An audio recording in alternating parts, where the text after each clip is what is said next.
Welcome to the deep dive. Today, we're jumping straight into some really challenging source material. It's raw and it's definitely revealing. Absolutely. Our mission today is very specific. We're looking closely at the aftermath of Charlie Kirk's assassination, the reactions, the fallout. It's complex, polarized, and frankly, often contradictory. That's right. We've gathered a range of sources from what happened on college campuses, the atmosphere there, to the media world, Hollywood, and then the political reaction, especially around the memorial. Exactly. And this material, it really acts like a stress test on American public discourse, doesn't it? It really does. It exposed some deep cracks, some startling inconsistencies in how major institutions, networks, universities handle things like free speech, political dissent, even the definition of violence itself. So our goal here is to distill the key insights from these sources. We'll look at the surprising facts, the clashing viewpoints. We want you, the listener, to get a clear picture of just how significant this cultural and political moment was. We're starting with the immediate response, the confrontation, the fearless tour. Okay, so right after the news of Charlie Kirk's assassination broke, the sources described this immediate wave of reaction among his supporters. It wasn't just grief, was it? No, not just grief. It was framed as a sort of awakening, a real call to action.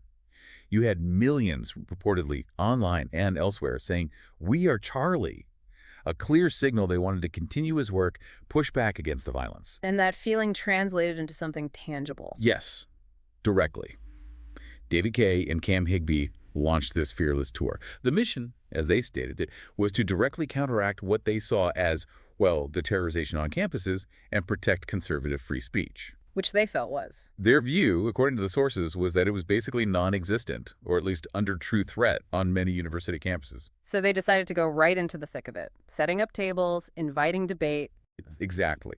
Proactively engaging. Setting up in public spaces on campus, inviting students, even faculty, who disagreed to come talk. It wasn't about being quiet. It was about reasserting presence in the public square, even anticipating hostility. And they had a specific philosophy for how to do this. You mentioned the Charlie style. Right, and this is key to understanding their approach. David Kay apparently cited Charlie Kirk as his role model here. The Charlie style, as he called it, was deliberately not about sensationalism. Not about the viral clips or the gotchas. Precisely. It was about the longer game, trying to actually change perceptions, change thoughts over time, not just making opponents look silly for a quick win. So aiming for civil, tolerant discussion, even when faced with, well, as they put it, lunatics. That was the stated goal. Maintain a high standard of conduct themselves, even if the opposition wasn't holding that line. And how did they measure success? It wasn't about winning every argument then. No. David Kay described the measure of success as something quite modest, actually, but potentially impactful. Swaying just one person out of 100. Just one. Yeah, just making one student think differently about someone like Charlie Kirk, or maybe influencing, even slightly, who they might vote for down the line. It's framed as this investment in slow internal change. Very different from the usual political shouting matches we see. Okay, let's get into some of the specific encounters they documented, because this is where you really see that pressure point where disagreement seems to just evaporate into aggression. Right. This validates their claim that dialogue itself felt threatened.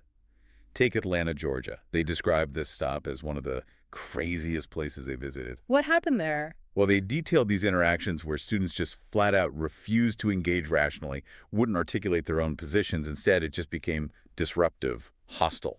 How so? Like, what were they saying? When asked direct questions, maybe about condemning violence or something basic, the response would be things like, "I don't care," shouted, or just devolving into this generalized anger, yelling things like, "Contact hate every single person around here." Wow. So not engaging with the ideas at all. No, it was documented as a complete rejection of the intellectual process, just pure aggressive emotion against the mere presence of a different viewpoint. And then things escalated even further at the University of Tennessee, Knoxville. This one sounds particularly alarming. It really is. This is a chilling example reported in the sources. A specific student came up to the fearless tour table and openly argued that it would be morally acceptable for someone to shoot David Kay in the face. Shoot him in the face? For what? Simply because of the sign he was holding. The student apparently justified this hypothetical violence as a response to the harm caused by the political opinions represented on that sign. That's Staggering. To say that out loud on a university campus, how did the other students react? Did the sources mention that? Yes, and this is a crucial detail, David Kay noted. He reported that the students around him were visibly shocked. He said everyone gasped, and people were saying things like, "I can't believe he just said that." So the crowd wasn't necessarily on board with that level of extreme rhetoric. It suggests they weren't. While there might have been general disagreement with the tour's presence, advocating for shooting someone seemed to cross a line for most onlookers.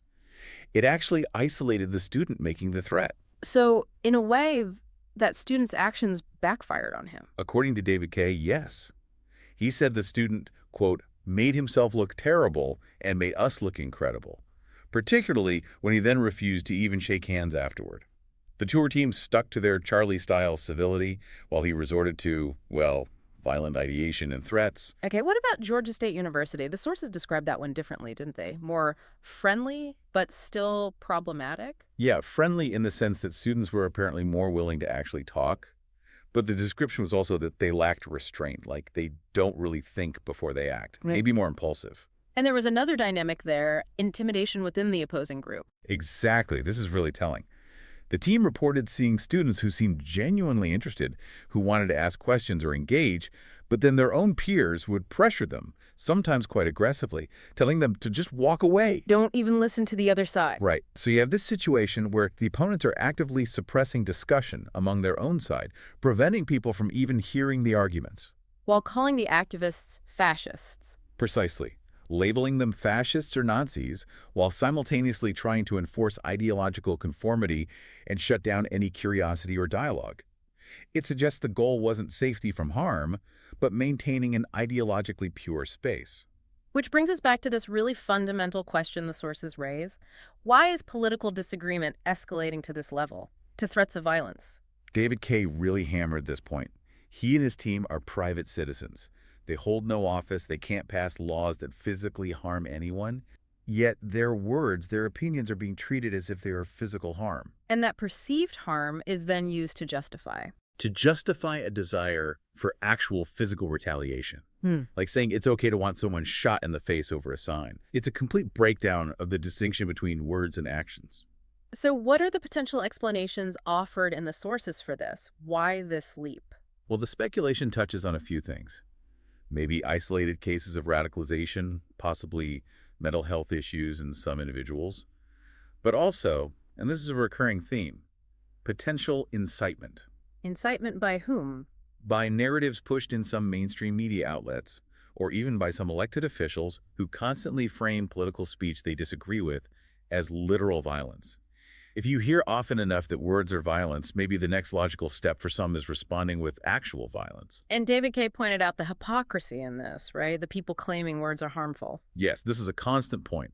The very opponents demanding censorship, because words are supposedly so hurtful and dangerous, they apparently see no issue with telling someone they'd be happy to see them shot. It's a double standard. A profound one. The definition of what constitutes hurtful and hateful seems entirely dependent on whose side you're on. Aggression is seemingly permissible for them, but unacceptable from the opposition. Did this danger affect the tour itself? Did they have to change things? Oh, definitely. The sources mentioned they had to adjust their safety protocols. They actually added a physical wall behind their table setup as a protective barrier against potential attacks. That's a serious admission of risk. It underscores the perceived danger. And David Kay shared something quite personal.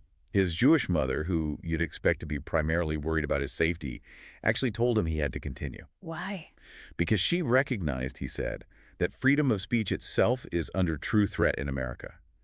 She put aside her fear because the principle felt so critically endangered. Wow. That level of commitment, facing down fear because the core principle feels like it's crumbling.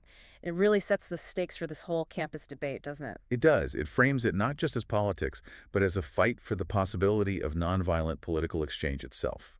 Okay, let's shift gears now.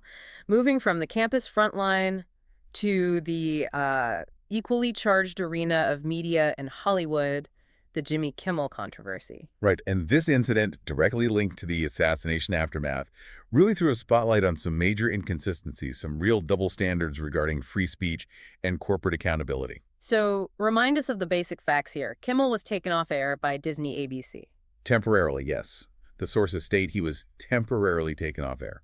The reason given was for blatantly lying on his show, specifically saying the assassin was of the right in the immediate, very sensitive period after the killing. So it wasn't just seen as a mistake, but a deliberate falsehood during a national tragedy. That was the framing from Disney ABC, according to the reports. A strong corporate response to spreading inflammatory misinformation at that critical time. And while he was expected back, there was pushback. Significant pushback.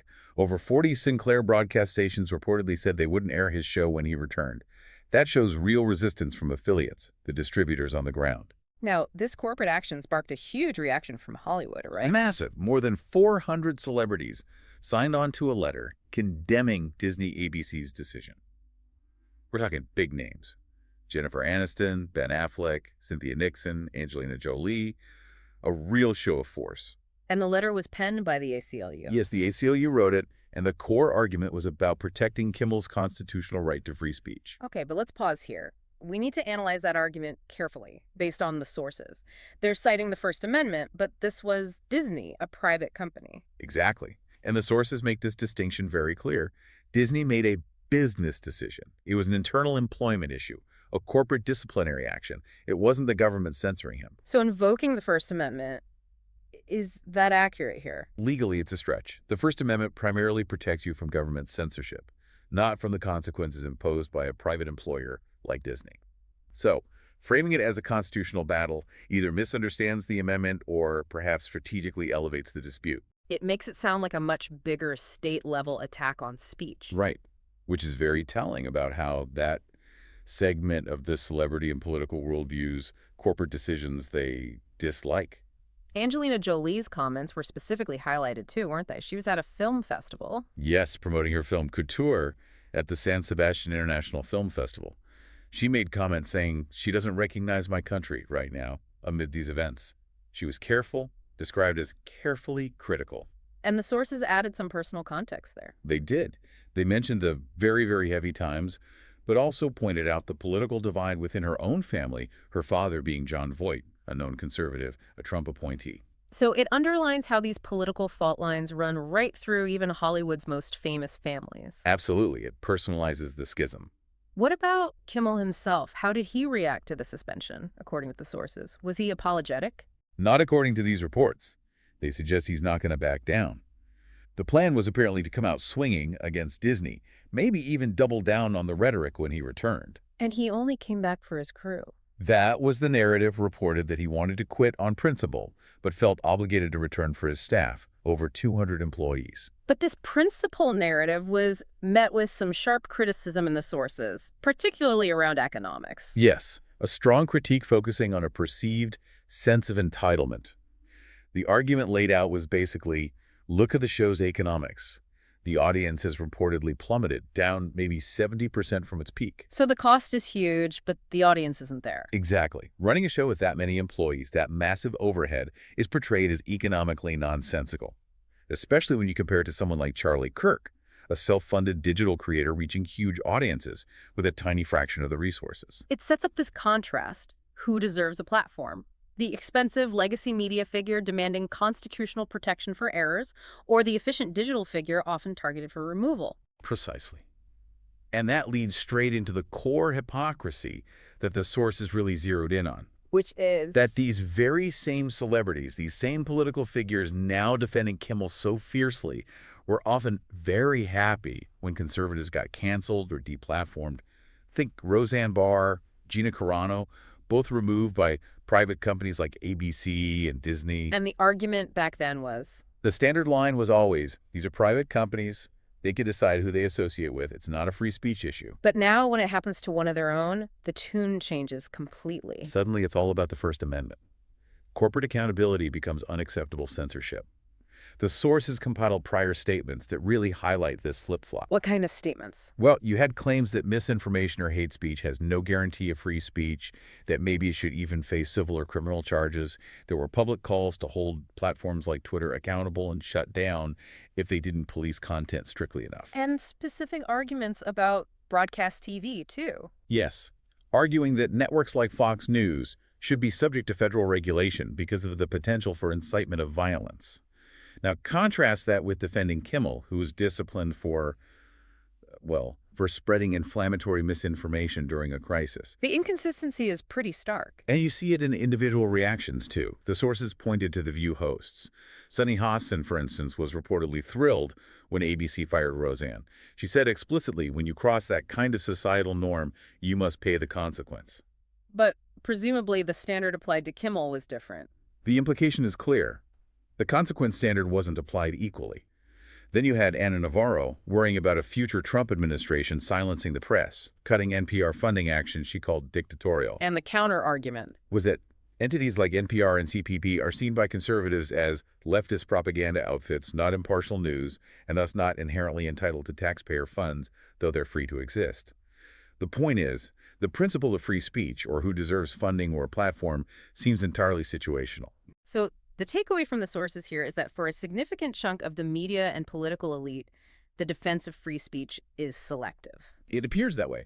It depends entirely on who is speaking and what viewpoint is being disciplined or challenged. The principles seem flexible, applied based on political allegiance. All right, let's move to the National Memorial for Charlie Kirk. An event intended, one assumes, for mourning and unity, but even this became intensely polarized. Deeply polarized. The sources showed two completely different realities, almost. On one side, those who attended or supported the memorial described it in very powerful spiritual terms. Like what? Phrases like an edifying and gorgeous display of unity, even a spiritual revival. The absolute emotional peak, widely reported, was when Erica Kirk, his widow, went on stage and publicly forgave the man who killed her husband. That's a powerful moment. What was the general feeling among attendees, according to the sources? The sentiment described was one of turning inwards, towards faith and community. People mourned and turned to God and each other, dealing with the horror through love and prayer. This was often contrasted with the notable absence of Democratic attendees and speculation about how differently things might have played out if the roles were reversed. Were there prominent figures paying tribute? Yes. Vice President J.D. Vance spoke. He mentioned how Kirk had personally impacted him, encouraging him to be more open about his own faith. And the spiritual element was strong Christian singer Phil Wickham performed, "When I fight, I'll fight on my knees." It sounds like it had a profound emotional impact, even beyond regular supporters. It seems so. The sources mention that Grant Linehan, described as an atheist comic writer, called Kirk a martyr. People who were there reported feeling a metaphysical presence of the Lord, claiming the atmosphere actually converted some non-believers or made them want to believe. So, for supporters, it was about martyrdom, faith, the First Amendment. Yes. The consensus feeling was that he died defending free speech and the right to debate. But this entire picture of unity and spiritual grief was met with immediate, and what the sources call quite vicious, attacks from certain academic and media corners. Okay, let's look at that contrast. How was it framed by critics? One of the most extreme examples came from Professor John Brennan, known for his political commentary. He described the memorial service as America's Nuremberg Rally. Nuremberg Rally, that's an incredibly loaded comparison. Extremely loaded. Directly invoking Nazi Germany 1935 extremism, fascism to describe a memorial where a widow forgave her husband's killer. It shows, according to the sources analyzing it, an absolute refusal by some critics to engage with the event's actual substance, opting instead for the most severe historical condemnation possible. Were there other commentators echoing this kind of sentiment? Oh, yes. David Pakman reportedly called the funeral absolutely disgusting. Mm. Someone named Morgan described it not as a memorial, but as mass conditioning through weaponized faith, a political rally glorifying nationalism. And how did Kirk's supporters respond to these criticisms? The pushback was equally fierce. Commentator Lydia Schaefer, for instance, called the critics sick and demonic.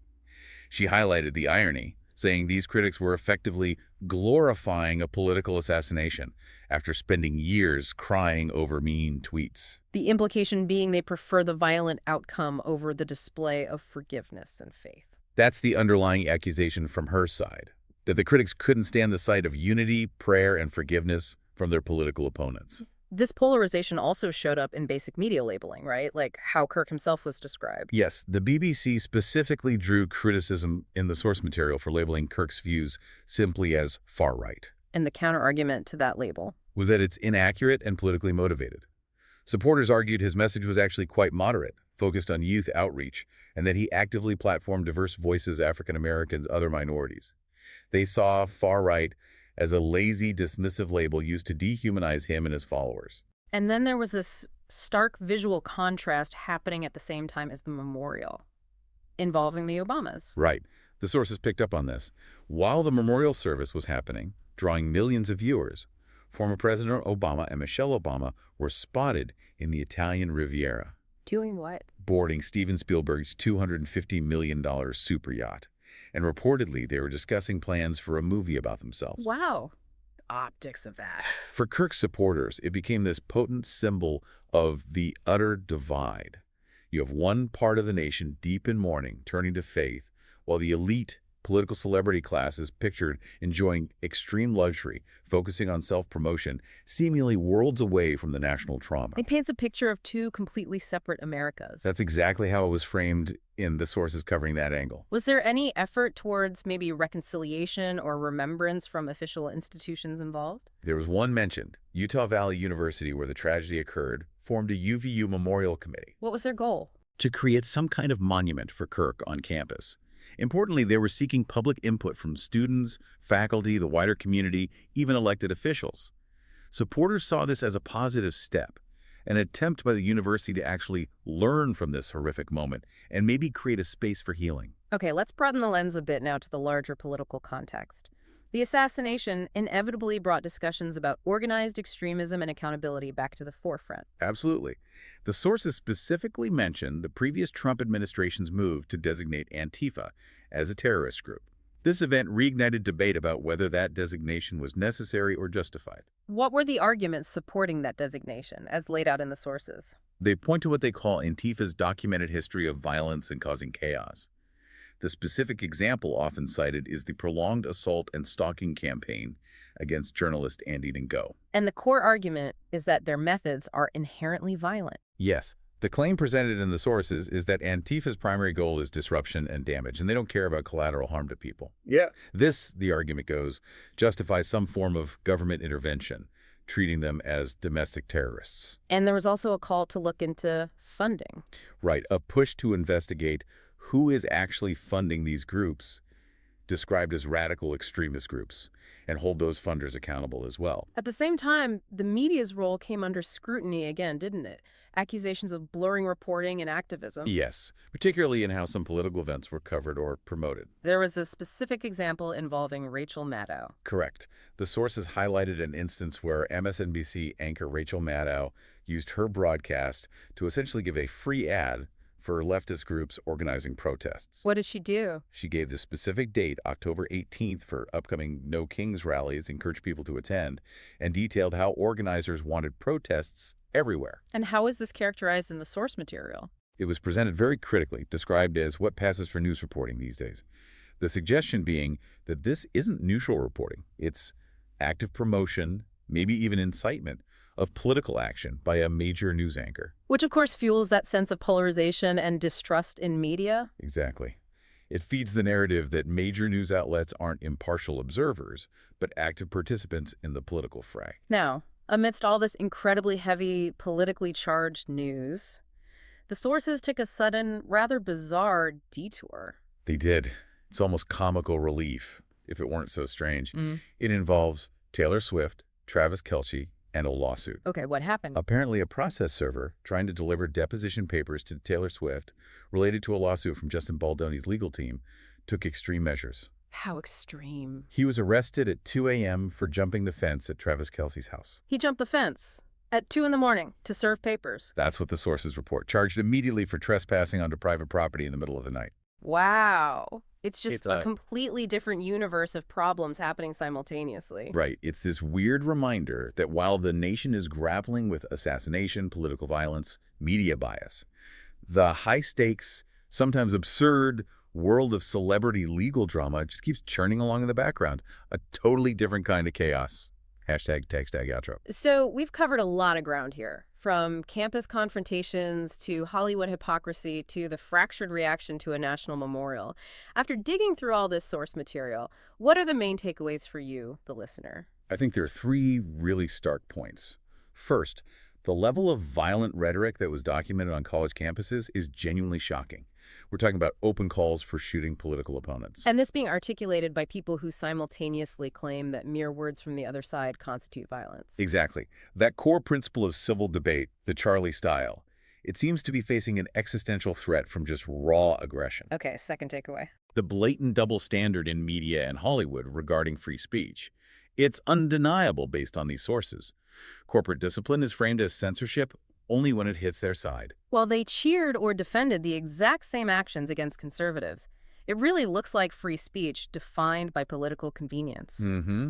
And finally, the memorial itself. It revealed just how deep the national schism goes. A moment of profound spiritual forgiveness was instantly labeled by critics as a fascist rally. Grief itself is polarized. There's no shared experience, no common ground, even in tragedy. It seems not. Every event, every emotion gets immediately weaponized and filtered through that intensely polarized lens. So pulling it all together, the sources paint this picture of a really dangerous new normal, don't they? Where disagreeing with someone politically is treated as violence? Violence that might justify actual physical retaliation, while at the same time real calls for violence or deeply inflammatory statements get defended as free speech if they come from the right side. The line between words and violence seems to have just dissolved for some. Which leads to the final, really troubling question these sources leave us with. If that line is gone, how can civil, tolerant discussion, the very thing Charlie Kirk was known for championing, possibly survive? How can it prevail against those who seem to believe that the ends justify any means, whether it's rhetorical aggression or even hints of physical violence? That's the challenge. That's the core question about the future of nonviolent political exchange in America that this material forces us to confront. Definitely something for you to think about as you continue your own deep dive. We'll see you next time.